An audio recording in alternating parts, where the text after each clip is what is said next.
அடுத்தது நெதன்யாகு என்ன சொல்றாருன்னு சொன்னா, ஒரு வீடியோல ஈரான் மக்கள்கிட்ட வந்து ஆங்கிலத்துல பேசுறாரு. உங்களுடைய ஆட்சி அமைப்பு என்பது, அரசியல் அமைப்பு என்பது தூக்கி எறியப்படும், விரைவிலே உங்களுக்கு வந்து விடுதலை கிடைக்கும். இல்ல நீங்களே அந்த அரசுக்கு எதிராக கிளந்து போராடுங்கலாம் அப்படின்னு வந்து சொல்றாரு.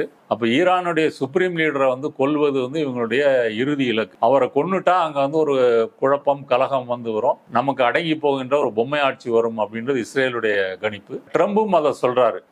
அந்த அலி காமேனின்றவர் வந்து ஒரு வீக்கான டார்கெட் தான், எப்ப நினைச்சாலும் நாங்க வந்து தூக்க முடியும், இப்போதைக்கு அதை நாங்க செய்யறதா இல்லை அப்படின்னு அவர் சொல்லியிருக்காரு. நான் வந்து என்ன செய்வேன், எப்ப செய்வேன், எப்படி செய்வேன்றது இப்ப சொல்ல முடியாது, பொறுத்திருந்து பாருங்க அப்படின்னு வந்து சொல்றாரு.